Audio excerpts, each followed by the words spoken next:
오늘 우리가 함께 읽을 하나님 말씀은 사도행전 26장 19절 말씀입니다.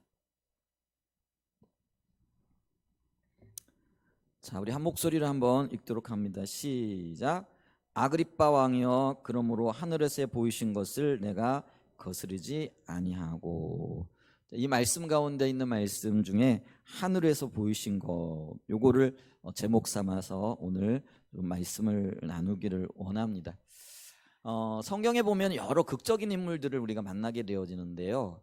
어떤 의미에서는 극적이라고 할 수도 있고, 또 어떤 면에서는 비극적인 삶을 살았던 사람들도 있고, 어떤 면에서는 놀라운 하나님의 통치와 인도를 받았던 여러 다양한 종류의 사람들을 우리가 성경을 통해서 만나는데, 그 인물들이 3만여 명이 된다 이렇게 얘기를 하죠.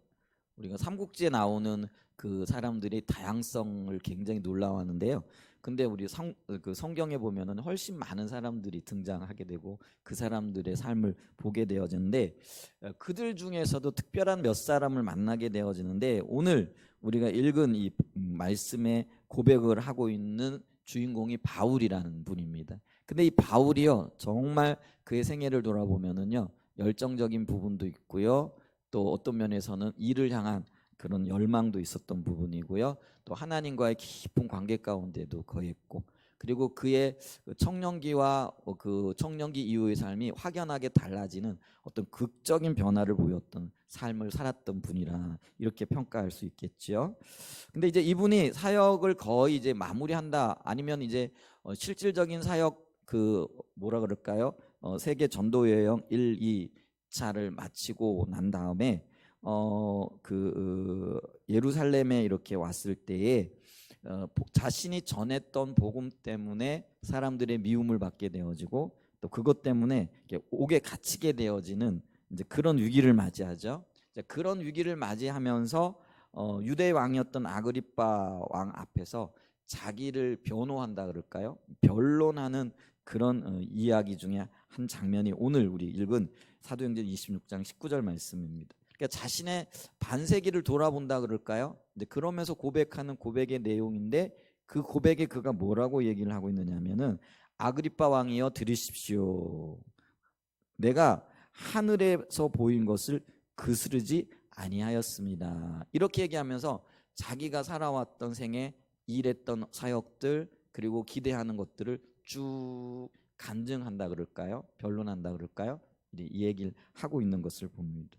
근데 제가 여기서 좀 주목하기를 원하는 게 뭐냐면은요, 하늘에서 보이신 거, 이 부분입니다. 하늘에서 보였다라는 거는, 이걸 다른 말로 얘기하면 하나님의 뜻이라고 얘기할 수도 있고 하나님의 목적이라고 얘기할 수도 있죠. 근데 누구를 향한 하나님의 목적이었느냐면은 바울을 향한 하나님의 뜻이었고 하나님의 목적이었다라는 것이죠. 이 장면을 우리가 사도행전 9장에서 좀 볼 수가 있는데요. 사도 바울이 다메섹으로 예수 믿는 사람들을 잡아 죽이려고 혹은 옥에 가두려고 살기가 등등하여 가다가 그곳에서 정오의 해보다 더 밝은 빛으로 다가오신 예수 그리스도를 만나게 되잖아요. 그러면서 그때 이후로 바울이 그 자신을 쳐서 복종함으로 하나님 앞에 자기를 드리게 되죠. 자기를 드리게 되어졌을 때 그때부터 하나님께서 하나님의 목적과 하나님의 마음과 하나님의 의도를 사도 바울에게 지속적으로 보여주세요. 그게요, 우리가 그때 다메섹 도상에서 만난 극적인 하나님, 그것이 그 시초가 되어졌고요. 그 이후로도 바울은 주님과 계속적인 동행의 삶을 살아가면서 하나님의 마음을 더 가까이 알게 되어졌던 것들이죠. 근데 이런 것들을 가리켜서 사도 바울이 하늘에서 보이신 거 이렇게 얘기를 합니다. 근데 요거를 이제 성경적인 용어로 좀 정리를 하게 되어지면은 계시라 이렇게 얘기를 합니다. 계시. 계시라는 건 뭐냐면은요, 헬라어로는 아포칼립시스라는 단어를 씁니다. 아포칼립시스라는 거는 뭐냐면 열어 보여준다, 뚜껑을 열고 보게 한다라는 그런 의미가 있어요. 그래서 그 계시는요, 내가 알지 못했던 것들이에요. 내가 전혀 생각도 못했던 것들이에요. 근데 그런 것들이 어느 날 뚜껑이 열리듯이 확 열려가지고 보여지는 어떤 것들을 얘기를 하죠. 바울이 바로 그랬습니다. 그는요, 예수는 이단인 자인 줄 알았고요. 그러니까 유대교적인 입장에서 봤을 때 그렇습니다. 그래서 예수는 이단자였기 때문에 그를 따르는 모든 사람들을 잡아 죽여야 된다라고 생각을 하고 있었죠. 그러니까 그것이 그의 마음에 가득 차 있었던 거죠. 그런데 그래서 살기가 등등하여 다메섹으로 가고 있는데 정오의 해같이 빛나는 예수님이 그를 찾아오시면서 네가 왜 나를 괴롭히느냐 이렇게 핍박하느냐 이렇게 얘기를 하죠.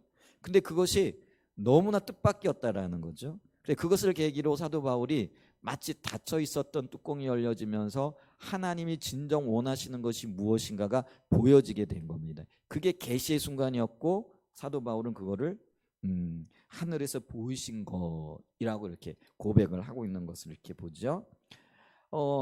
이 하늘에서 보이신 것, 이게 오늘날 용어로 표현하면은 이게 비전이라 이렇게 얘기를 할 수 있습니다. 그러니까 성경적인 용어로는 계시고 오늘날 우리가 익숙한 용어로는 비전이라 이렇게 얘기할 수 있는데요. 잠언 29장 18절에 보면은요, 묵시가 없으면, 이 묵시를 이제 계시라고 이렇게 읽을 수도 있는데요, 묵시가 없으면 백성이 방자에 행하거니와 이렇게 얘기를 합니다. 이렇게 이 묵시가 계시고요. 근데 이 하늘에서 보이는 어떤 것들이 없게 되어지면은 하나님의 백성들이 어떻게 되냐면은요, 방자에 행한다 이렇게 말씀하고 있습니다. 이게 방자에 행한다라는 거는 뭐냐면은 방탕하게 행한다 혹은 자기 마음대로 행한다라는 그런 의미가 있습니다. 여러분, 하나님의 백성들은 하나님의 의도와 하나님의 뜻을 따라 살아야지요. 그런데 계시가 없고 묵시가 없게 되어지면은 내가 하고 싶은 대로 하며 사는 거예요. 자기 마음대로 사는 거예요. 자기 뜻대로 사는 거예요. 요거를 자기 중심적인 삶이라 얘기를 하고 성경은 그걸 가리켜서 방자에 행한다. 요즘 말로 얘기하면 용서하세요. 지 마음대로 산다. 지 뜻대로 산다. 이렇게 얘기를 하는 겁니다. 그런데 여러분 기억하십시오. 우리는 내 마음대로 내 뜻대로 지 멋대로 사는 자들이 아니라 하나님의 뜻대로 하나님 중심적으로 하나님의 말씀을 따라 사는 사람인 줄 믿습니다. 아멘. 그래서 우리에게 이 비전이 있어야 돼요. 하나님으로부터 주어진 계시가 있어야 돼요. 사도 바울의 표현으로 얘기하면은 하늘에서 보이신 것들이 있어야만이 그의 삶의 중심이 잡히고요. 그리고 목숨을 걸 만한 그런 사명을 발견하게 되어졌다라는 것이죠. 그래서 이 사도 바울의 생애를 한마디로 정의를 한다 그러면은요, 하늘에서 보이신 것들을 위하여 자기 목숨을 걸었던 사람이라고 표현을 할 수 있다라는 것이죠. 그러면 성경에서 사도 바울은 내가 하늘에서 보이신 것들을 발견했다라고 얘기했는데 어떤 것들을 하나님께서 보이셨느냐 하면은요, 그게 사도행전 20장 이하에 쭉 나와 있습니다. 사도행전 26장 20절 이하에 보면 이게 사도 바울의 입을 통하여 증거하고 있는 말씀들인데요. 자, 26장 20절로 보면은요, 먼저 다메섹과 예루살렘에 있는 사람과 유대 온 땅과 이방인에게까지 회개하고 하나님께로 돌아와서 회개에 합당한 일을 하라 전함으로. 자, 하늘에서 보이신 것들을 사도 바울이 전했는데 그게 뭐였느냐면요, 다메섹과 예루살렘과 또 유대 온 땅과 그리고 열방 온 이방인에게까지 회개하고 돌이켜라 하는 말씀을 전했다라는 그런 의미입니다. 사도 바울이 그 일을 했다라는 거죠. 그래서 이런 일을 하게 되어지니까 21절에 보면은요, 유대인들이 성전에서 나를 잡아 죽이고자 하였으니 핍박이 따르더라라는 것이죠. 의를 위하여 핍박받는 자들에 대해서 우리가 말씀을 통해서 배웠잖아요, 봤잖아요. 그런데 여기도 보니까요, 하늘에서 보이신 것, 하나님이 계시로 주신 것들을 사도 바울은요 순종해서 그대로 했어요. 근데 결과가 뭐예요? 환영하고 받아들이는 사람 소수였어요. 반대하고 핍박하는 사람들이 다수였어요. 그래서 사도 바울이요, 그것 때문에 지금도 잡혀가지고요 아그리파 왕에게 재판을 받고 있는 중입니다. 그러니까 재판을 받으면서 하는 말이 지금 이 말이었다라는 거죠. 이제 그럼에도 불구하고 22절에 보면은요, 하나님의 도우심을 받아 내가 오늘까지 서서 높고 낮은 사람 앞에서 증언하는 것은 선지자들과 모세가 반드시 되리라고 말한 것밖에 없으니 하늘로부터 비춰주고 깨닫게 하신 것 외에는 내가 전하지 않았다는 그런 얘기예요. 여러분, 우리가요 하늘로부터 받은 것들을 그들이 있어야 될 뿐만 아니라 우리의 삶이요, 하늘로부터 받은 것들을 전하는 삶이 되어져야 돼요. 요거 외에 전하게 되어지면 어떤 일이 일어납니까? 이게 뭐죠? 거짓 증언하는 사람들이 되어질 수도 있고요.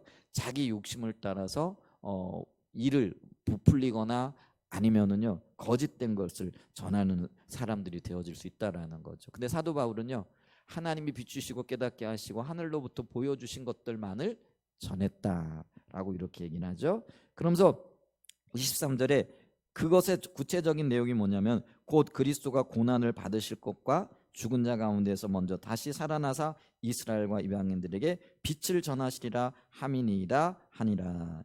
오직 십자가 복음인 거죠. 참된 복음 외에 내가 다른 것을 전하지 않았다. 사도 바울이 줄기차게 주장하는 바 혹은 고백하는 바가 이야기입니다. 내가 십자가 복음만을 알기를 원했고, 그리고 그 십자가의 복음의 삶을 살기를 원했고, 그리고 내가 십자가의 복음만을 전하는 삶을 살았다. 이게 이제 사도 바울의 증언이죠. 그래서 아까도 말씀드렸지만 사도 바울의 삶을 한마디로 얘기하면 하늘에서 보이신 것들을 증거하는 삶을 산 사람이었다. 어떤 고난이, 어떤 역경이, 어떤 어려움이 있다라고 할지라도. 요거를 이제 오늘날 제가 하고 싶은 얘기로 표현을 하면은요, 사도 바울은 오직 비전을 따라 살았던 삶이다 라고 이렇게 얘기할 수 있죠. 근데 이 삶이요, 사도 바울의 생애에 전체에 걸쳐서 있었던 것을 봅니다. 그가 빌립보서 2장 12절 이하에 뭐라고 이렇게 고백을 하고 있느냐 하면은요, 내가 이미 얻었다 함도 아니요 온전히 이루었다 함도 아니라 오직 내가 그리스도 예수께 잡힌 바 된 그것을 잡으려고 달려가노라. 그러니까 달려가는데 뭐 때문에 달려간다고요? 예수 그리스도께 잡힌 바 된 그것을 이루기 위해 달려간다라는 거예요. 그게 하늘에서 보이신 것이고요, 그게 사도 바울에게 있어서는 십자가 복음이었다라는 것이죠. 13절입니다. 형제들아, 나는 아직 내가 잡은 줄로 여기지 아니하고 오직 한 일, 즉 뒤에 있는 것은 잊어버리고 앞에 있는 것을 잡으려고 표대를 향하여 그리스도 예수 안에서 하나님이 위에서 부르신 부름의 상을 위하여 달려가노라. 그래서 이 비전을 사도 바울은 표대로 표현을 하고 있고요, 이 표대를 향하여 지금도 달려가고 있다. 이 빌립보서가 언제 쓰여졌느냐면요, 로마 감옥에서 쓰여져 있습니다. 그래서 이거를 우리가 목회서신이라고 얘기를 하는데요, 이 목회서신은요, 사도 바울이 생애를 거의 맞춰갈 때쯤, 사역이 마무리되어져 갈 그때쯤 쓰여진 편지라는 거죠. 근데 그때까지도 사도 바울은 뭐라고 얘기를 하느냐면, 나의 표대가 저 앞에 있기 때문에 내가 저 표대를 향하여 달려가는 그 일을 멈추지 아니하리라, 이렇게 표현을 하는 거죠. 다시 말씀드린다면 사도 바울은 하늘로부터 하나님께서 보이신 것이 있고, 그것을 이루기 위하여 젊었을 때나 또 한참 활발하게 일할 때나 지금 감옥에 갇혀서 언제 죽을지 모르는 그 순간에도 내가 이 일을 잊지 아니하고 달려가고 있다라고 이렇게 얘기를 하고 있었다라는 것이죠. 한마디로 얘기하면은 복음 전하는 것이 사도 바울에게 있어서는 하늘에서 비춘 것이었고, 그 복음 전하는 것을 위하여 자기의 생명을 조금도 아끼지 아니하였다라는 것이죠. 자, 정리를 좀 해봅니다. 사도 바울은 비전을 보았어요. 그리고 그 비전에 자기의 모든 것을 걸었습니다. 그래서 그 사도 바울의 생애가 사람들이 볼 때는 고난이고 사람들이 볼 때는 어리석은 것처럼 보였을지 모르지만, 하나님이 보실 때는 가장 아름다운 삶이었고 가장 상급이 넘치는, 그리고 가장 하나님이 기뻐하시는 삶이 되어졌다라는 것이죠. 자, 그랬을 때에 오늘날 이 땅에 존재하는 교회들과 그 교회를 이루고 있는 저와 여러분들이 하나님을 기쁘시게 하고 하나님이 상 주실 만하고 또 하나님이 받으실 만한 삶은 어떤 삶인가라는 것이죠. 자, 그랬을 때에 저와 여러분의 삶이, 우리 한사랑 예전교회가 하늘에서 보이신 것들을 굳건하게 붙잡고 그것을 줄기차게 이루며 따라 나갈 때에 그게 하나님이 기뻐하시는 삶이 되어질 것이고, 그것이 우리의 일이 되어질 거라는 것이죠. 자, 그러면 여기서 굉장히 중요한 질문이 생겨요. 그게 뭐냐면은 사도 바울에게는 하늘에서 보이신 것들이 있었어요. 그러면 오늘 한사랑 예전교회, 그 예전교회를 이루고 있는 저와 여러분들에게는 그럼 과연 하나님께서 보이시는 어떤 것들이 있느냐라는 거예요. 요게 관건이라는 거예요.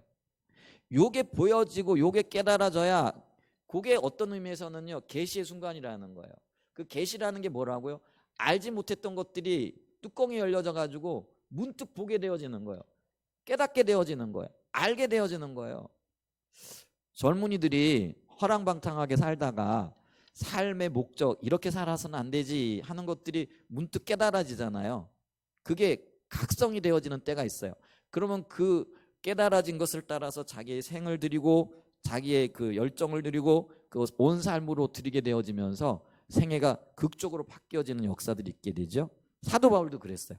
다메섹으로 갈 때 그 전과 그 이후의 삶이 극적으로 바뀌는 이유가 여기 있다라는 거죠. 하늘에서 보이는 것들이 있었다라는 거죠. 오늘 저와 여러분에게도 이 하늘에서 보이는 것들이 있기를 원합니다. 근데 이거를 누가 설명해 준다고 해가지고요 보여지는 게 아니에요. 물론 도움은 되겠죠. 그래서 이게 제 고민입니다. 그렇지만은 교회가 봐야 할 것들이 있고 깨달아야 할 것들이 있고 살아야 할 삶들이 있기 때문에 제가 여러분들에게 제게 비춰주셨고 또 제가 가기를 원하고 가야 할 그 길들을 함께 나누는 거죠. 자, 그랬을 때 성령께서 역사하셔서 제게 비추신 것들을 여러분들에게도 선명하게 비춰주셔서 함께 하늘에서 보이신 것들을 인식하고 달려나갈 수 있는 은혜가 있었으면 참 좋겠습니다. 아멘. 자, 하늘에서 보이시는 것들, 주님께서 과연 뭘 보이실까요? 자, 오늘요 자세히 설명할 수는 없어요. 그래서 오늘은 개략적인 것들을 여러분들에게 보여줄 거예요. 특별히 그림을 통해 가지고 여러분들에게 몇 가지를 보여줄 거예요. 그래서 오늘은 그걸 개략적으로 쭉 설명을 하고요. 아마 다음 주에 한번 이 부분을 좀 자세히 나눌 건지 오늘 하나님이 어떻게 일하시는가를 보고 한번 보도록 하겠습니다. 자, 그림 첫 번째 그림 좀 비춰주세요. 보이시나요? 보이세요? 조금 글자가 작긴 해요. 제가 좀 크게 만들어야 되는데. 자, 제목이 뭐냐면은요 하나님의 궁극적인 목적이라 이렇게 얘기를 하고 계세요. 자, 보세요. 하나님은 목적을 가지고 행동하시는 분이세요. 자, 바울을 찾아오셨을 때도 다메섹 도상에서 하나님께서 그 바울을 만나셨을 때도요 하나님은요 목적을 가지고 바울을 찾아오셨다라는 거죠. 그래서 하나님의 모든 행함에는요 목적이 있습니다.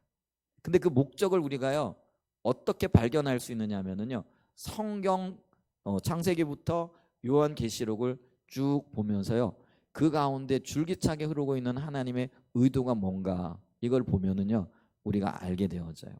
여러분, 우리가요 지금 이 시대는요 하나님의 구속이 굉장히 필요한 시대입니다.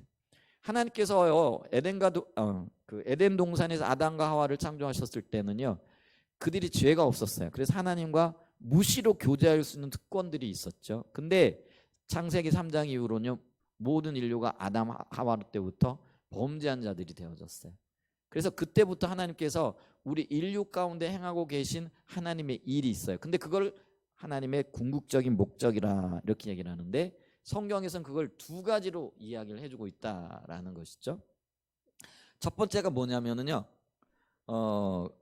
그 하나님께서 아담과 하와 때 이후로 하나님을 떠난 그래서 하나님과의 관계가 끊어진 자들, 다른 말로 얘기하면 죄인들이라 이렇게 얘기할 수 있죠. 그 죄인들을 찾아서 하나님께로 다시 이끌고자 하시는 하나님의 열망이 있으시다라는 거예요. 그래서 여러분 보십시오. 사도 바울을 부르신 것도요 사실은 이 하나님의 그 열망을 이루시기 위하여 그 시대에, 그러니까 성경 시대에, 초대교회 시대에 하나님께서 그 열망을 이루시기 위하여 하나님께서 사도 바울을 부르셨다라는 거죠. 그리고 그 열망이 오늘 이 시대에도 저와 여러분들을 부르고 계시다는 거예요. 근데 그게 가장 첫 번째가 뭐냐면은 잃어버린 영혼들을 찾아 구원하길 원하신다는 거예요. 모든 영혼들이 주님께로 돌아오기를 원하신다는 거예요. 이게 제 얘기가 아니에요. 성경에 분명하게 이걸 우리에게 제시해주고 계신데요. 디모데전서 2장 4절에 보면은요, 하나님은 모든 사람이 구원을 받으며 진리를 아는 데에 이르기를 원하시느니라. 보세요. 성경 9절. 자, 하나님은 모든 사람이 구원을 받으며 예외 없이 모든 사람들이 구원받기를 원하신다는 거예요. 그 다음에 진리, 하나님 그분을 알고 예수 그리스도를 알고 또 하나님 안에 있는 생명과 예수 그리스도 안에 있는 그 기쁨을 알기를 원한다는 거예요. 누가요? 이 땅의 모든 사람들이. 아멘. 그게 하나님의 열망이에요. 자, 누가복음 19장 10절에도 보면은요, 명백하게 이걸 우리에게 말씀해 주고 계신데요. 그게 뭐냐면은요, 19장 10절입니다. 인자가 온 곳은 잃어버린 자를 찾아 구원하려 함이니라. 여기서 인자가 누구를 얘기하느냐면은요, 예수님을 가리켜요. 예수님이 자기 자신을 인자라 이렇게 표현하셨는데요.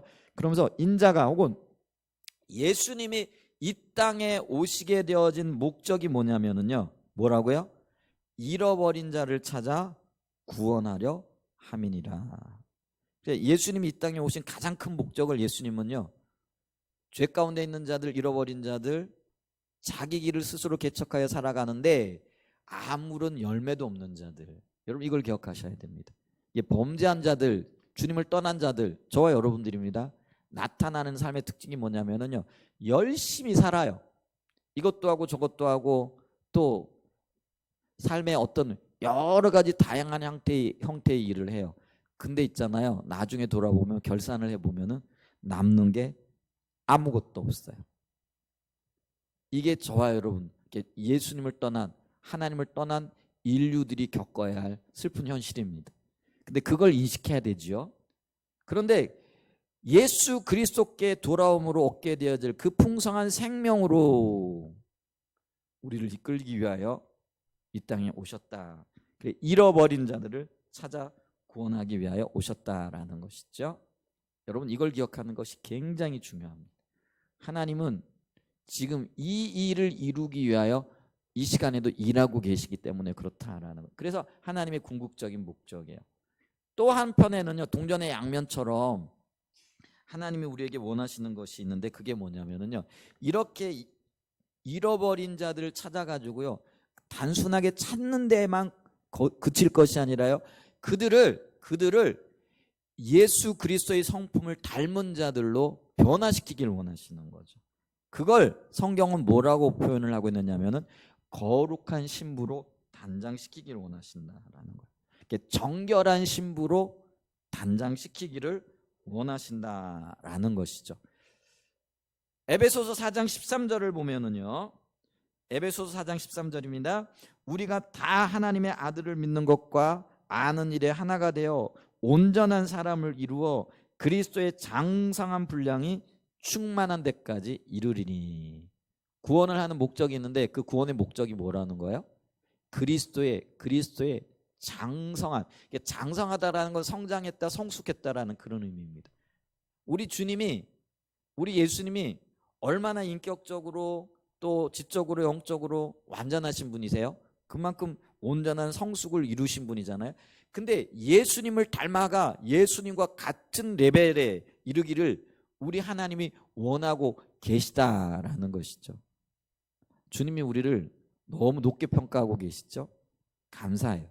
주님이 우리를 거기까지 이끌기를 원하신다라는 아버지의 열망을 발견하게 되잖아요. 자, 그래서 저와 여러분들을 정결한 신부로 이렇게 다듬어서 어떻게 하시려고 그러냐면요, 요한계시록 19장 7절에 보면요, 우리가 즐거워하고 크게 기뻐하며 그에게 영광을 돌리세. 어린 양의 혼인계약이 이르렀고 그의 아내가 자신을 준비하였으므로. 그의 아내가 누구냐면 교회를 가리킵니다. 저와 여러분들을 가리켜요. 여러분 이건요, 성별의 문제가 아니에요. 여러분 그걸 기억하셔야 돼요. 하나님의 유업을 이을 자들. 근데 그거를요, 성경에 뭐냐면은요, 어린 양의 신부들이라 얘기를 하는데 그 신부들이 교회를 얘기를 한다라는 거예요. 근데 이 교회가 어떻게 해요? 예수 그리스도를 위하여 준비되어지는데 하나님께서 예수님을 통하여 저와 여러분들 준비시키세요. 왜냐하면 온전한 하나가 되어지기 위하여. 여러분 그걸 결혼의 비유로 하고 있죠. 결혼이 그 남녀가 만나 온전한 연합을 이루는 것을 말하죠. 그래서 여러분 이게 우리가 얘기하면 결혼이란 비유를 들어 얘기를 하는데 어떤 분들은 이거를 성적인 표현이라 뭐 이렇게 그런 의미 안 해요. 여러분 그걸 기억하셔야 됩니다. 자, 그랬을 때 주님과 내가 하나가 되어지는 그 일을 거룩한 신부, 단장한 신부로 표현을 하고 있고요. 그리고 우리가 준비되어질 그때 주님이 다시 오실 것에 대해서 말씀하고 계시다라는 거예요. 요한계시록 21장 2절에도 이렇게 얘기를 하고 있어요. 또 내가 보매 거룩한 성 새 예루살렘이 하나님께로부터 하늘에서 내려오니 그 준비한 것이 신부가, 교회가, 남편 예수 그리스도를 얘기하는 거예요. 교회가 예수 그리스도를 위하여 단장한 것 같더라. 이 단장이 뭐예요? 신부들이 결혼식 할 때 이쁘게 단장하죠. 머리도 이쁘게 가꾸고 화장도, 신부 화장은 좀 다르더라고요. 이쁘게 보이게 해요. 그 참 묘한 매력이 있더라고요. 제가 결혼식에 가봤는데요, 이쁘지 않은 신부가 한 분도 없더라고요. 다 이뻐요. 너무나 이렇게 매직이에요, 매직. 마술가 같아요. 농담이고요. 그게 단장이거든요. 근데 주님이 이렇게 결혼식 날 남편을 위하여 교회가 단장하면, 그럼 모두 다 거룩하고 모두가 아름답고 모두가 놀라운 신부가 되어지는 거예요. 하나님께서 그렇게 교회를 단장하길 원하시고 새롭게 하길 원하신다라는 거죠. 여기서 우리가 하나님의 열망을 볼 수 있다라는 것이죠. 자, 그랬을 때 우리가 이 하나님이 지금도 일하고 계신데 그 하나님의 목적을 위하여 일하고 계십니다. 그게 뭐라고요? 잃어버린 자를 찾아 구원하는 것과 그 잃어버린 자들을 거룩한 신부로 단장시키는 거예요. 이게 주님이 지금도 하고 계신 일이에요. 그래서 그 초대교회 때 혹은 그 사도시대에는요, 바울을 부르셨고요, 또 12사도를 부르셨고요, 또 다른 하나님의 사람들을 부르셨어요. 이 시대에는 누구를 부르고 계실까요? 한사랑 예전교회를 부르고 계세요. 또 옆에 있는 저 교회를 부르고 계세요.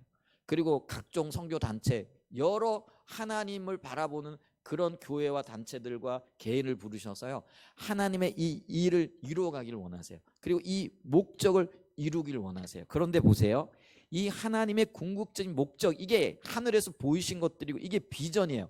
근데 이 비전을 인식하는 사람과 인식하지 못하는 사람은요, 삶이 달라요. 그리고 자세가 달라요. 삶이 다르고 자세가 다르면은요, 맺는 열매들도 달라질 수밖에 없다라는 사실들을 기억을 해야 합니다. 그랬을 때 보세요, 하나님이 지금 일하고 계신 궁극적인 역사들, 이것이 마치 뚜껑이 열려져서 분명하게 보여지고 그 하나님의 열망이 내 열망이 되어지고 우리 한사랑 예전교회의 열망이 되어질 때에 그것을 우리가 비전을 발견했다, 혹은 하나님의 비전이 내 비전이 되어졌다라고 말할 수 있는 거라는 것이죠.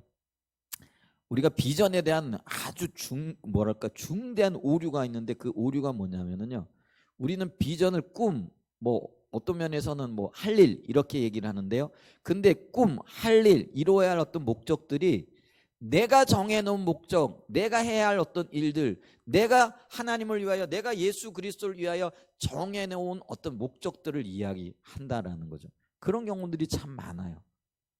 제가요, 어느 교회를 갔는데 그 교회에요, 커다란 현수막을 붙여줬어요. 그게 뭐냐면은요, 3만 성도, 1000명 선교사 파송, 이런 걸 써놨어요. 그리고 우리 교회의 비전 이렇게 하더라고요. 참 아름다운 일이에요. 3만 성도 이루는 것 참 좋아요. 1000명의 선교사 파송하는 것 놀라운 일이에요. 그런데 문제는요, 그게 하나님으로부터 온 비전이냐라는. 그러니까 하나님께서 너희 교회는 내가 3만 명을 줄 테니까 그 3만 명을 가운데에서 1000명의 선교사 가정을 파송하라라고 이렇게 하나님께서 허락하시고 하나님께서 주셨나라는 거죠. 그러니까요, 모든 사람들이요, 신학교 졸업할 때 저도 그랬다니까요. 그게 비전인 줄 알고요, 주님 나에게 10,000명의 성도를 주십시오. 근데 목회를 하면서 그게 꿈이 진짜 내 생각이라는 걸 발견하기 시작했어요. 그런데요, 신학교를 졸업하는 모든 신학생들이, 목회자들이요, 그리고 모든 하나님의 일을 하는 사람들이요, 그런 걸 꿈을 꾸고 그게 비전이라고 얘기를 해요. 여러분 기억하십시오. 어떤 사람에게는 3만 명의 성도가 허락되어졌지만 어떤 사람에게는 10명의 성도만이 허락되어질 수도 있어요. 근데 그게요, 내 열망 때문이 아니라요, 하나님의 목적을 위하여 어떤 사람에게는 10,000명에, 어떤 사람에게는 10만 명, 어떤 사람에게는 10명의 성도를 붙이시는 거예요. 그럼 그걸 모든 것이 하나님 허락하셨다, 이런 측면이 아니고요. 하나님이 어떤 목적을 이루기 위해서는요, 어떤 사람에게는 3만 명의 성도를 허락해야 되지만 어떤 교회에게는요, 그 많은 성도가 불필요할 수도 있다라는 거예요. 그걸 인정하고 그걸 받아들이는 데서요, 하나님의 목적과 하나님의 하심이 보여지는 거예요. 모든 교회가요 똑같아서는 안 되는 거예요. 신탄진 지역에요, 정말 제가 볼 때요, 교회가 100개도 넘고 한 300개 이상도 되어질 것 같아요. 제가 예전에 할 일이 없어가지고요, 이런 생각을, 제가 전화번호 가져다 놓고요, 신탄진의 교회가 몇 개나 되나 다 이렇게 찾아본 적이 있어요. 그랬더니 그때 300개 정도 되더라고요. 지금은 교회가 더 늘어났을 것 같아요. 우리 요 지역이 평촌동이고, 제가 들었어요, 우리 권사님이 이 지역이 평촌동이라고 그러시더라고요. 저는 이때까지 덕암동인 줄 알았어요. 근데 여기가 평촌동이래요. 요 길 넘어가면 덕암동이래. 저쪽 가면 상서동이래요. 근데 이 평촌동만 해도 교회가 지금 여러 개 있을 거예요. 적어도 10개는 모르겠어요. 그 정도 넘지 않을까 싶어요. 정확하게 이것까지는 세워보지 않았는데요. 그런데 보세요, 이 10개가 넘는 교회가요, 목회자 입장에서는 모두 다 예를 들면은요, 수백 명의 교인들, 수만 명의 교인들 꿈꾸고 있을지 몰라요. 근데 그게요, 주를 향한 계획일지 몰라도요, 그건 내 생각인 거예요. 하나님은요, 내 생각과 다르세요. 너희 교회는 100명의 인원을 가지고 열심히 나를 섬겨라. 그게 예를 들면 5달란트예요. 너희 교회는 50명 정도면 될 거야. 50명 성도를 가지고 나를 열심히 섬겨라. 니네 교회는 100명 정도면 될 것 같아. 10명 정도면 될 것 같아. 그럼 10명의 내가 성도들을 붙여줄 테니까 그 성도들을 가지고 열심히 섬겨야 돼. 이렇게 말씀을 하시는 거예요. 여러분, 그거를 인정하는 것, 거기서부터 비전에 대한 이해가 생겨나기 시작을 하는 거예요. 여러분, 비전은요, 내가 갖는 게 아니에요. 내가 정하는 게 아니에요.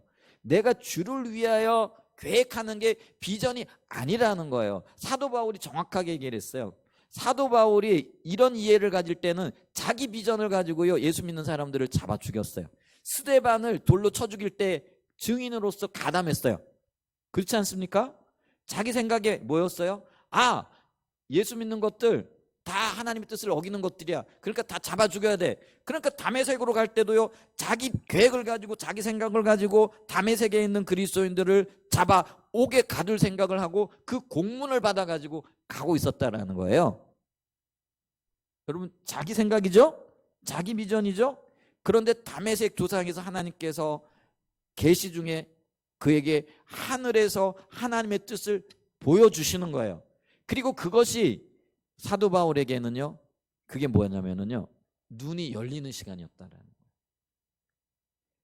비전이 이해되어지는 시간이었다라는 거예요. 그리고 사도 바울은요, 이 하늘에서 보이신 것들을 붙잡고 달려갈 길을 달려가고 표대를 향하여 달려가고 그의 생애가 주님 앞에 초계같이 드려질지라도 조금도 아까워하지 않았던 삶을 살았던 것을 보게 된다는 것이죠. 아멘. 그래서 여러분, 비전은 내가 주님을 위하여 세우는 계획이 아니에요. 내가 우리 한사랑예전교회가 100명의 선교사를 파송할 거야. 아름다운 일이지요. 그럴 수 있어요. 근데 그거는 내 계획은 될 수 있어도요, 하나님의 계획은 아닌 거예요. 기도하고 주님과의 관계 속에서 너 100명이 아니라 200명을 보내라 라고 한다면요, 보내야지요. 그게 주님께로부터 온 거라면. 근데 주님께로부터 오지 않았으면요, 재고해야 돼요. 돌아봐야 돼요. 그리고 그것을 조정해야 돼요. 주님이 보이신 것들로. 아멘. 그래서 있잖아요, 오늘날에도 제가 안타까워요. 제 자신도 그랬고요, 지금도 그런 면이 있는지 모르겠어요. 꿈꾸는 소년이었어요. 신학교 졸업하면서 10,000명의 성도를 붙여주시옵소서. 그럼 내가 주님을 위해 이것도 하고 저것도 하고 이런. 그리고 제 주변에 목회자들 보니까 다 그런 꿈을 꾸고 있더라고요. 근데 그건 아니더라고요. 제가 목회를 해오면서 발견하고 씨름하면서 주님이 비춰주신 것은요, 그게 아니더라고요. 그래서 비전은 나로부터 시작하는 게 아니에요. 주님께로부터 주어져야 돼요. 하늘에서 보이신 것이 있어야 돼요. 하늘에서 보이신 것들을 명확하게 보기 위해서는요, 주님이 일하고 계신 게 뭔가, 이 시대 가운데 행하고 계시는 일들이 무엇인가, 그걸 봐야 돼요. 왜냐하면 이런 것들은 이미 미리 성경을 통해서 우리에게 계시해 주셨기 때문에 그래요. 보여주셨기 때문에 그래요. 그래서 이런 것들을 분명하게 인식하게 되어질 때 이 일을 바라보면서 하나님께서 우리를 어디로 인도하고 계신가, 이게 보여지는 거예요. 잃어버린 영혼들을 찾기 위하여 한사랑 예전교회는 어떤 방법으로 어떻게 주님 앞에 순종하고 주의 일을 이루어 나가야 할 것인가, 정결한 신부로 하나님의 백성들을 단장시키기 위하여 한사랑 예전교회와 한사랑 예전교회에 속한 저와 여러분들이 어떻게 주님을 따라가며 그렇게 다듬어져야 되고 그렇게 성숙한 길을 가야 할 것인가, 이 고민을 하게 되어지는 거예요. 거기에서 비전이 나오게끔 되어져 있다라는 것이죠. 그런데 이걸 모르게 되어지니까요, 전부 다 자기 생각을 하는 거예요. 자기 길을 따라가는 거예요. 자기 계획을 가지고 가는 거예요. 나로부터 나온 비전을 쫓아가는 거예요. 그랬더니 어떤 열매들이 맺혀지느냐 하면요, 하나님이 주도하시는 일이 아닌 순인간적인 열매들만 교회 가운데 나타나기 시작하고, 교회가 오히려요 피폐되어지는 일들이 있는 거예요. 하나님의 임재는 거치고 하나님의 생명은 거쳐지는 거예요. 여러분, 일하고 계시는 주님의 뜻에 순종하고 그 일하고 계신 하나님의 역사가 교회 가운데 나타나기 위해서는요, 우리가요 돌이켜야 합니다. 다음 그림 보여주세요. 이게 하나님의 목적이라는 걸 기억해야 됩니다. 좀 다음 그림 좀 주세요. 보세요. 제가 좀 가운데 좀 동그라미 2개를 그려놨잖아요. 여기 같이 가는 거예요. 한번 같이 볼까요? 시작. 회복, 부흥. 이 회복이라는 건 뭐냐면요, 내가 하나님의 궁극적인 목적을 놓치고 내 마음대로 살다가 하나님이 없는, 하나님이 맺히기를 원하시는 생명들을 맺히지 못했다라는 거예요. 그걸 인식하고 주님께로 돌이키는 거예요. 주님께로 돌이키는 거, 거기에는 회개도 따라올 수 있겠고요. 그리고 내가 하나님 뜻대로 살지 못했던 어떤 안타까움들, 이런 것들도 있겠죠. 그래서 그런 것들을 내려놓고 하나님께로 돌아오는 거를 회복이라 이렇게 얘기를 해요. 그러니까 보세요, 이 회복은요, 잘못된 길을 가던 것을 돌이켜서 내가 주님께로 돌아오는 걸 회복이라 이렇게 얘기를 해요.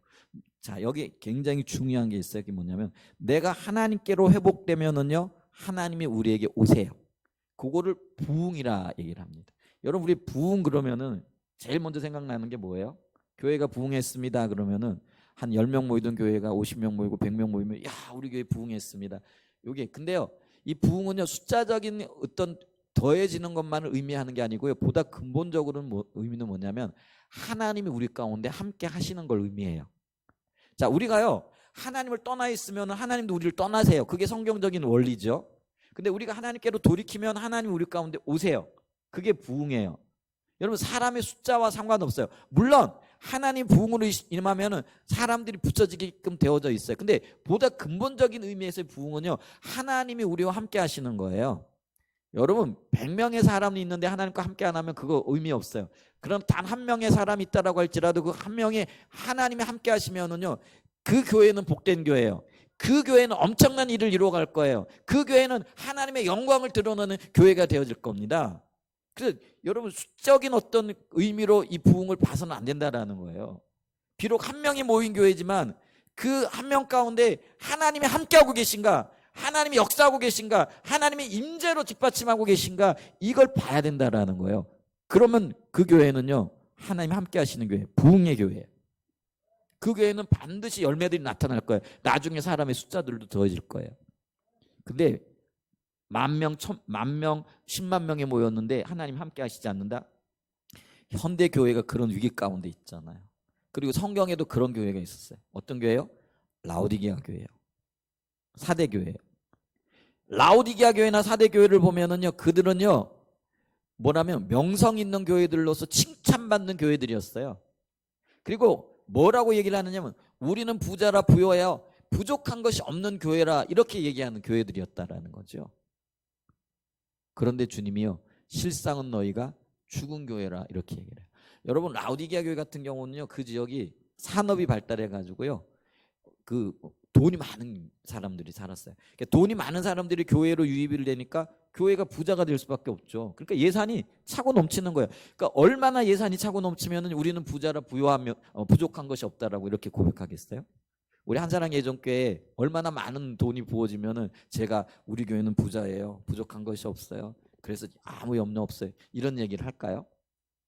제가 욕심 좀 많아가지고요.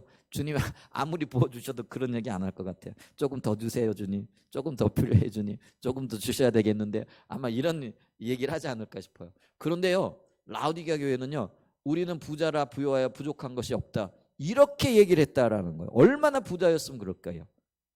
근데 그 부자라고 자랑을 하면서 그들은요, 하나님이 우리에게 복 주셨기 때문에, 하나님이 우리를 축복하셨기 때문에 이런 일들이 일어났다라고 얘기했다라는 거예요.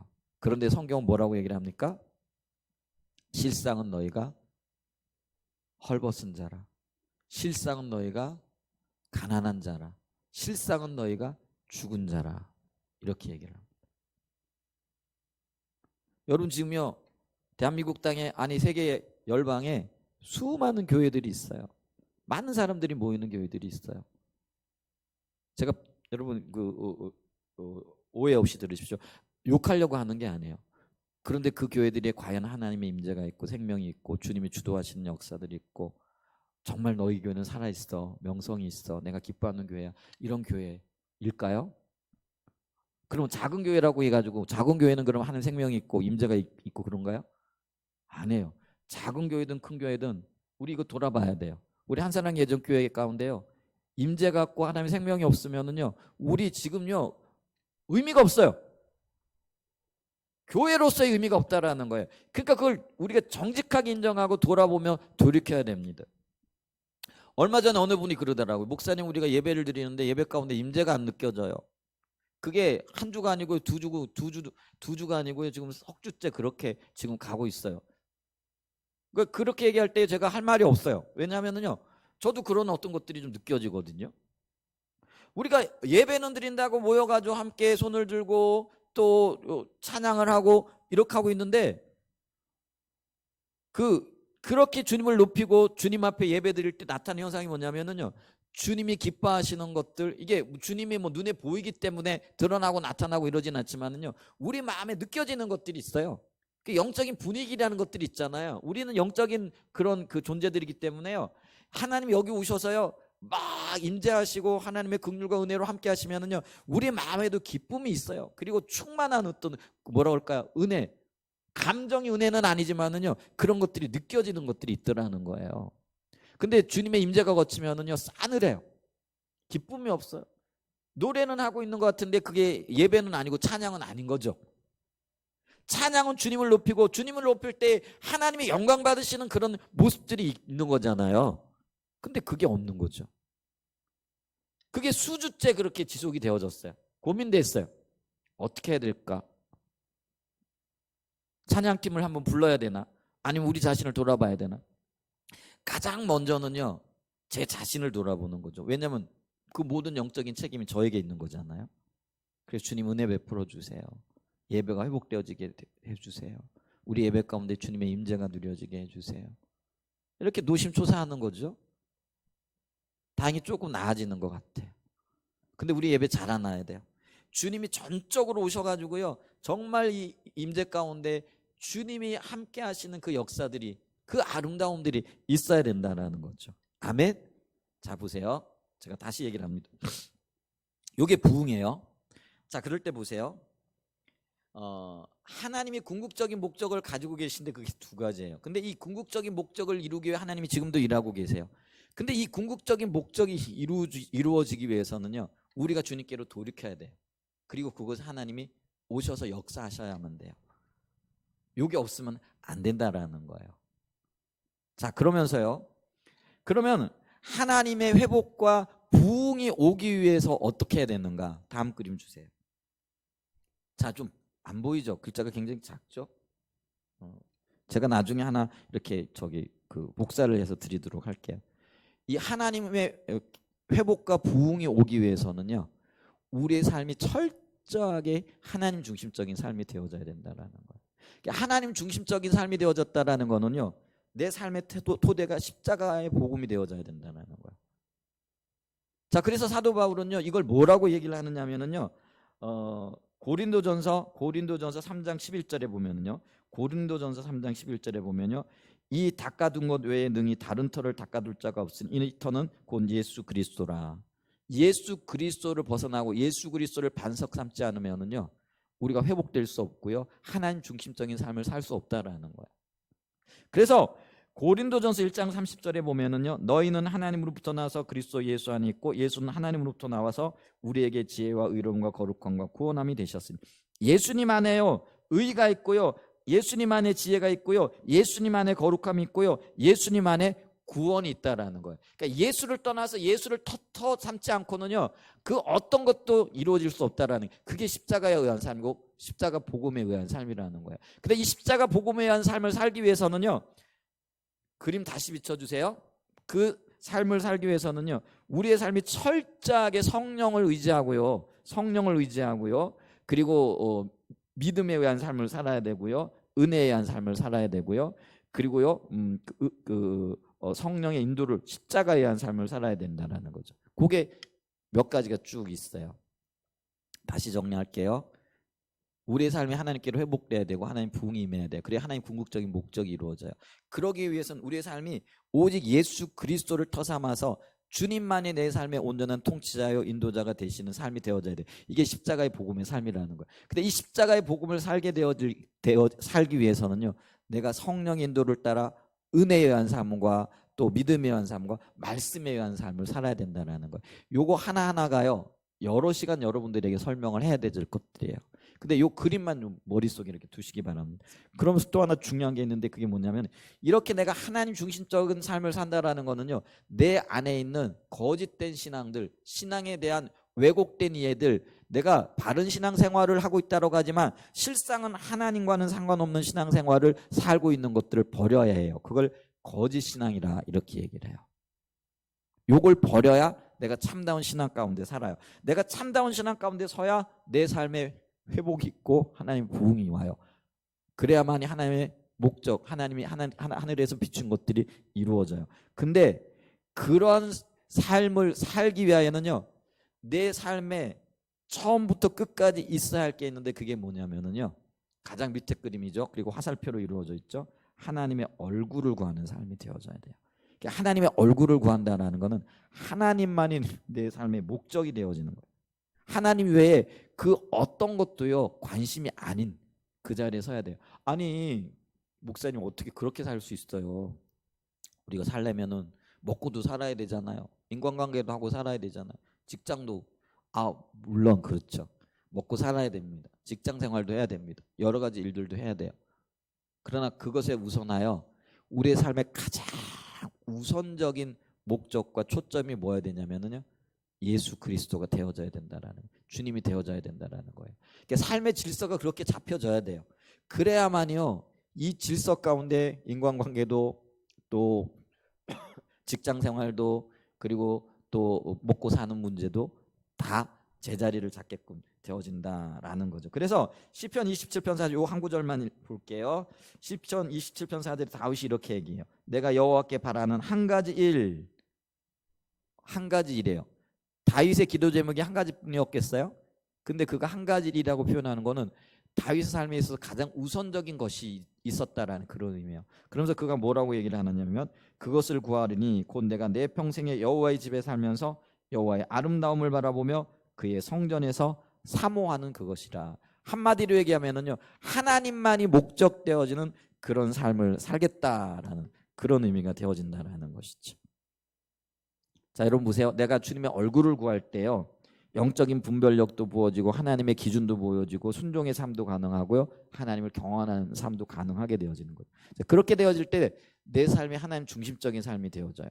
근데 하나님 중심적인 삶이 되어졌다라는 건 내 안에서 거짓된 것들을 버렸다라는 의미입니다. 이 거짓된 것들을 버리고 하나님 중심적인 삶이 되어졌을 때 내가 하나님께로 회복이 되어져요. 내가 하나님께로 회복이 되어지면 하나님은 우리에게 임하세요. 그게 부흥해요. 그러면 하나님이, 하나님께서 하시고자 하시는 일, 그게 비전이거든요. 그게 하나님 궁극적인 목적이거든요. 이 땅에서 저와 여러분들을 통하여 하시고자 하시는 일들이거든요. 그게 비전이에요. 그 일을 이루신다고요. 그럴 때 우리는요, 하늘에서 보이신 것들을 이루는 삶을 살아가게 되어지는 거예요. 아멘. 여러분, 이 관계를 좀 보시길 바랍니다. 자, 그랬을 때 그러면은 이게 하나님의 비전이고 우리가 살아야 할 삶이라고 했을 때, 그러면 구체적으로 한사랑 예전교회가 이 일에 어떻게 자신을 구별하고 나가야 할 것인가? 그게 다음 그림이에요. 교회는요, 교회에 주어진 하나님의 어떤 임무라 그럴까요? 이게 기능이 있어요. 그래서 우리 한사랑 예전교회가 이 교회가 감당해야 될 기준들을 잘 감당하면서 비전들을 발견하는 자리로 나가야 돼요. 근데 그 교회의 기능이 뭐냐면은요, 4가지로 나타나요. 예배의 삶과 또 교육의 삶, 양육, 제자 삼는 거죠. 그 다음에 세상을 향하여 나가는 전도, 복음 전하는 거죠. 그 다음에 사랑의 교제. 요 4가지 기능이 있어요. 근데 이 4가지 기능을 가지고요, 성도들을 잘 훈련시켜 나가야 되는 거예요. 다음 그림 좀 주세요. 그래서 요 기능을 토대로 가지고 성도들을 어떻게 훈련시키고 우리가 어떻게 다듬어져야 될 것인가. 먼저 중보기도의 삶을 통하여 하나님의 의중과 의도를 발견하며 예배 가운데 주님을 닮아가는 훈련을 받아야 돼요. 그 다음에는 뭐예요? 세상을 향한 분명한 소명의식을 가지고요, 관계중심 전도라든지 또 일터 사역이라든지 또 여러 가지 어떤 일들을 통해 가지고요, 세상을 섬겨나가며 믿지 않는 사람들을 섬겨나가야 되는 거죠. 그 다음에 또 한편으로는요, 요 4가지 기능에 받쳤을 때 사랑의 교제가 친교와 교제의 삶이잖아요. 여기 어디서 일어나야 되느냐면은 오이코스 안에서 일어나야 된다는 거죠. 그래서 오이코스가 작은 교회예요. 작은 가정이에요. 그래서 성도를 돌보고 필요를 채우고 또 그들을 하나님을 발견하도록 이끌어 나가는 것들을 필요하죠. 그 다음에 제자 양육은요, 일꾼을 길러내는 거죠. 일꾼을 길러낼 때 리더십을 교육시키는 거죠. 제가 오늘 여러분 요 그림만 보십시오. 제가 다음 주에 또 자세하게 설명합니다. 제가 처음 부분을 좀 자세하게 설명하다 보니까 이 부분들은요, 그냥 그림만 보시기 바랍니다. 자, 이랬을 때 이 성도들이 양육이 되어짐으로써 이 성도들이 비전을 발견하게 되어지는데, 그거를 우리는 선교로 표현을 합니다. 그래서 이 세상을 향한 우리의 소명. 그래서 보세요. 궁극적인 목적이 결국은 세상을 향해 있잖아요. 근데 그걸 오늘날로 표현하게 되면 선교, 그리고 이거를 교회적으로 표현하게 되어지면 선교적 교육이 되어지는 거, 선교적 교회가 되어지는 것이죠. 자, 그래서 다음 그림 주세요. 그래서 세상을 향한 우리의 소명이 선교고 선교적인 교회인데요, 별을 통해서 5가지를 지금 얘기를 하고 있죠. 예수님이 철저하게 주인 되어지셔야 돼요. 그러면서 우리는 세상을 향하여 관계 중심 전도의 생활을 통해 전도하는 거죠. 그리고 부지런히 가르치는 거죠. 제자 양육을 하고 배우고 살고 가르치고 지키게 하는 그런 삶을 사는 거죠. 그 다음에 사랑의 섬김을 통해서요, 서로 특별한 소명 가운데 있게 되어지고요. 그 다음에 여기서 또 우리가 기억해야 할 거는 뭐냐면요, 영적인 어떤 역사뿐만 아니라 세상을 향한 하나님의 그 마음도 봐야 된다라는 것이죠. 그게 뭐냐면요, 이 땅의 모든 피조물들이 구속되어지는 것, 구원받는 것. 여러분, 그걸 가리켜서 문화 구속이라 이렇게 얘기를 한다는 거죠. 그래서 이제 그리스도인들은요, 영혼에 대한 관심뿐만 아니라 예를 들면 제도에 대한 관심, 그리고 이 땅의 그 모든 피조물들이 어떻게 보존되어질 것인가에 대한 관심도 가져야 된다는 거예요. 그게 주님께서는요, 이 땅에 사람만 구원하고 구속하시는 것이 아니라요, 피조하신 그 모든 피조물들이 온전히 보존되어지고 또 주님께로 드려지길 원하신다라는 거죠. 그래서 여러분 있잖아요, 요즘 그 자연 보존이라든가 이런 것들 우리 관심을 가져야 할 얘기입니다. 그래서 비닐을 그만 좀 쓰자, 샴푸 좀 덜 쓰자, 뭐 이런 이야기들 하잖아요. 종이컵 좀 덜 쓰자, 이런 얘기를 하죠. 어떤 교회는 가면은 철저하게 종이컵 이런 거 안 쓰는 그런 교회들이 있어요. 왜냐하면 이런 인식이 있기 때문에 그래요. 근데 우리는 아직 그런 관심들이 좀 덜하죠. 근데 이런 것들을 통해 가지고요, 하나님의 마음이 어디에 있는가, 이런 것들을 발견해 나가야 된다라는 것이죠. 그럴 뿐만 아니라 문화의 영역이, 지금 문화는요, 어떤 면에서 사단에게 잡혀져 있어요. 그래서 여러분 보세요. 이게 문화의 대표적인 영역이라고 할 수 있는 영화라든지 이런 것들 보세요. 전부 다 죄악과 관련되어진 것들이잖아요. 근데 그 영화들이 과연 죄악들로만 표현되어질 수 있을까요? 아니죠. 그리스도의 구원을 담고요, 하나님의 마음을 표현해낼 수 있는 영화들도 있는 거예요. 이제는 저와 여러분들이 훈련받아야 돼요. 그리고 우리의 제자들을 양육시키고요, 그리스도인들을 훈련시켜가지고요, 이 분야에서도요 일하게끔 해야 돼요. 그래서 정치, 경제, 사회, 문화 그 모든 영역에서 그리스도의 향기를 드러내는, 그래서 하나님의 온전한 구원, 잃어버린 구속의 역사가 나타나게끔 해야 된다라는 거죠. 자, 그러기 위해서요 우리는 부지런히 훈련받아야 돼. 자, 다음 그림 주세요. 요게 우리의 다일 수는 없지만은 지금 해야 될 것들이에요. 그래서 우리가 단계적으로 밟아가면서 훈련받아야 되고, 지금까지 우리가 해왔던 것들이지만은 대부분 못 해온 것들이에요. 근데 이런 것들을 해나가야 되는데요, 가장 기본적인 게 뭐냐면은요, 왜 우리가 예수를 믿어야 되는가, 새신자로서 우리가 신자의 어떤 의미, 또 믿는다라는 거 의미, 이런 걸 다루는 게 이제 새신자 훈련 총서죠. 우리 중고등부 학생들은 했어요. 근데 어른들은 제가 못했어요. 왜냐하면 이미 예수 믿는 분들이기 때문에.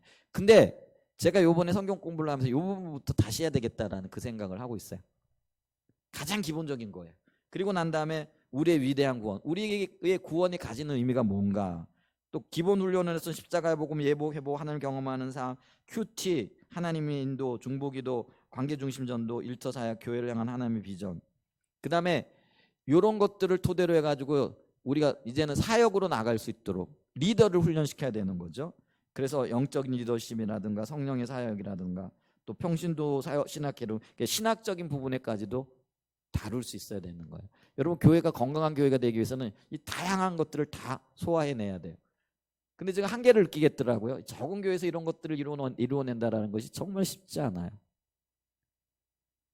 근데 이런 목표는 가져야 된다는 거죠.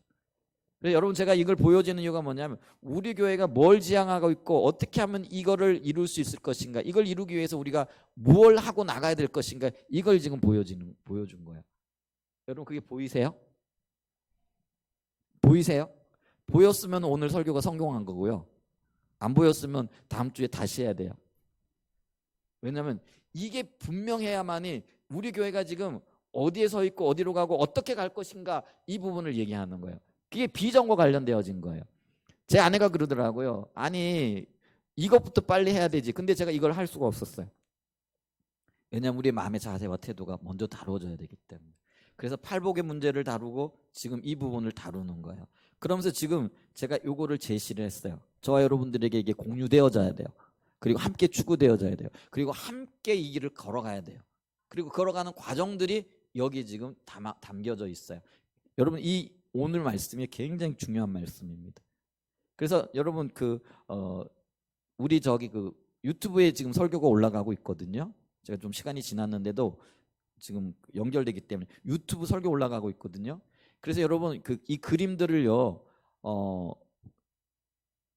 한 번 이상 혹은 두 번이라도요 이번 주 중에 꼭 보시고, 이 그림이 눈에 익도록, 그리고 그 그림에 담겨져 있는 의도들, 의미들을 눈에 익도록 좀 반복해서 들어보시길 바랍니다. 아멘. 그래야 돼요. 그래야만이요 우리가 반복하고 훈련받고 또 무장되어지고 주의 길을 따라갈 수 있게 되어지고, 어디로 가야 할 것인가가 저뿐만 아니라 여러분들에게도 공유되어져야 한다는 것이죠. 자, 이런 은혜가, 이런 비전이 공유되어지고 함께 따라 나갈 수 있는 은혜가 있기를 예수님의 이름으로 축복하고 축원드립니다. 아멘. 다 같이 일어나시죠.